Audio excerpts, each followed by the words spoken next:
Viernes de la segunda semana de Pascua, abril 21 del 2023. La primera lectura está tomada de Hechos de los Apóstoles, capítulo 5 de los versículos 34 al 42. En aquellos días un fariseo llamado Gamaliel, doctor de la ley, respetado por todo el pueblo, se levantó en el Sanedrín, mandó que hicieran salir por un momento a los apóstoles y dijo a la asamblea: Israelitas, piensen bien lo que van a hacer con estos hombres. No hace mucho surgió un tal Teudas, que pretendía ser un caudillo. Reunió unos 400 hombres, fue ejecutado, dispersaron a sus secuaces y todo quedó en nada. Más tarde, en la época del censo, se levantó Judas el Galileo y muchos lo siguieron, pero también Judas pereció y se desbandaron todos sus seguidores. En el caso presente, yo les aconsejo que no se metan con esos hombres, suéltenlos, porque si lo que proponen y están diciendo es de origen humano, se acabará por sí mismo, pero si es cosa de Dios, no podrán ustedes deshacerlo. No se expongan a luchar contra Dios. Por lo demás, siguieron su consejo. Mandaron traer a los apóstoles, los azotaron y les prohibieron hablar en nombre de Jesús, y los soltaron. Ellos se retiraron del Sanedrín, felices por haber padecido aquellos ultrajes por el nombre de Jesús, y todos los días enseñaban sin cesar y anunciaban el Evangelio de Cristo Jesús, tanto en el templo como en las casas. Palabra de Dios, te alabamos, Señor. El Señor es mi luz y mi salvación, aleluya. El Señor es mi luz y mi salvación, ¿a quién voy a tenerle miedo? El Señor es la defensa de mi vida, ¿quién podrá hacerme temblar? El Señor es mi luz y mi salvación, aleluya. Lo único que pido, lo único que busco es vivir en la casa del Señor toda mi vida, para disfrutar de las bondades del Señor y estar continuamente en su presencia. El Señor es mi luz y mi salvación, aleluya. La bondad del Señor espero ver en esta misma vida. Ármate de valor y fortaleza y en el Señor confía. El Señor es mi luz y mi salvación, aleluya. Aclamación antes del Evangelio. No solo de pan vive el hombre, sino también de toda palabra que sale de la boca de Dios. Aleluya. Precioso Evangelio tomado de San Juan, capítulo 6, de los versículos 1 al 15. En aquel tiempo, Jesús se fue a la otra orilla del mar de Galilea, al lago de Tiberíades. Lo seguía mucha gente, porque habían visto los signos que hacía curando a los enfermos. Jesús subió al monte y se sentó allí con sus discípulos. Estaba cerca la Pascua, festividad de los judíos. Viendo Jesús que mucha gente lo seguía, ah, le dijo a Felipe: ¿cómo compraremos pan para que coman estos? Le hizo esta pregunta para ponerlo a prueba. Pues bien, sabía que lo iban a hacer. Felipe le respondió: ni 200 denarios de pan bastarían para que cada uno le tocara un pedazo de pan. Otro de sus discípulos, Andrés, el hermano de Simón Pedro, le dijo: aquí hay un muchacho que trae 5 panes de cebada y 2 pescados. ¿Pero qué es eso para tanta gente? Jesús le respondió: díganle a la gente que se siente.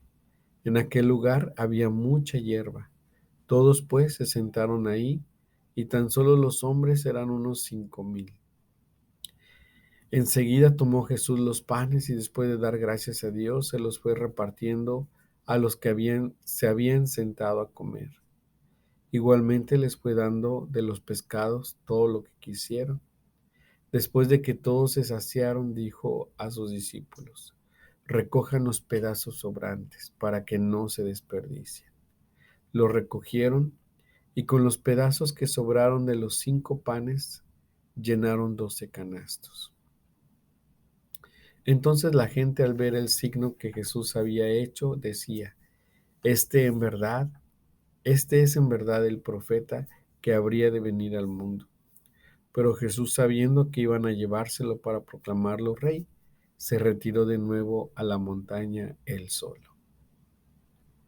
Palabra del Señor. Gloria y honor a ti, Señor Jesús. Por cierto, hoy celebramos la memoria opcional de San Anselmo, obispo y doctor de la Iglesia.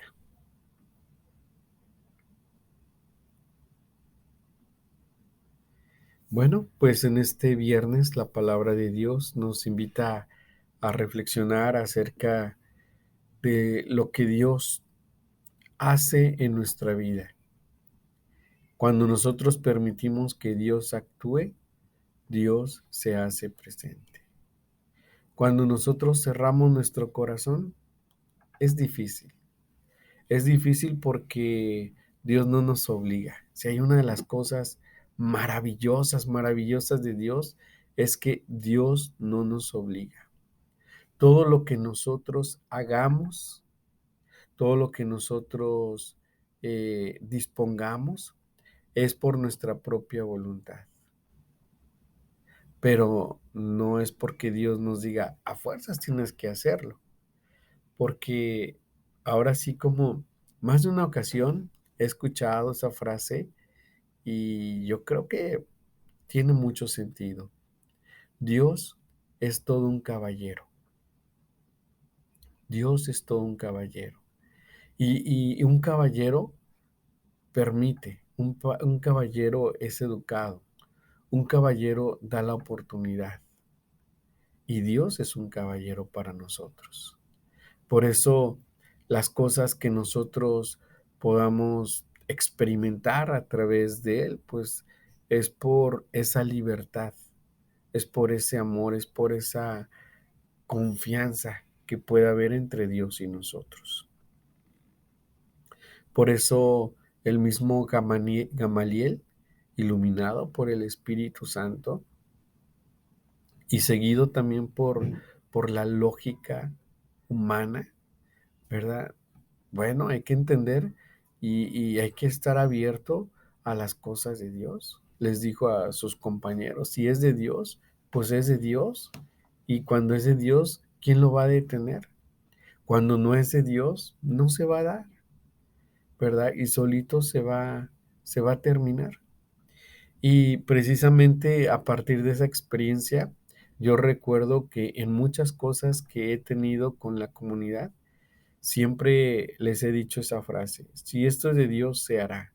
Si esto no es de Dios, pues no va a continuar. En algún momento se va a terminar. Y ahí es donde confiamos y estamos dispuestos a la obra y la misericordia de Dios. Porque muchas veces a lo mejor nos podemos aferrar a algo y decir, esto tiene que ser así. Pero la pregunta ¿es tu voluntad o es la voluntad de Dios? Ahí eres tú el que estás tomando la decisión y quieres que así sea, o estás permitiendo que Dios obre en ese plan. Ahí hay una gran pregunta para discernir y una respuesta para aceptarla. Por eso, no solamente es que Jesús haya alimentado a más de 5,000 personas, más. Y no es porque Jesús siga alimentando a más de 5,000 personas, sino siempre tenemos que reconocer la libertad con la que Dios nos invita a servir, la libertad con la que Dios nos invita a creer, la libertad con la que Dios nos invita a vivir plenamente esa felicidad que Él nos ofrece. Pero solamente todo se da con la libertad. Sin la libertad, mi hermano, mi hermana, no se puede realizar.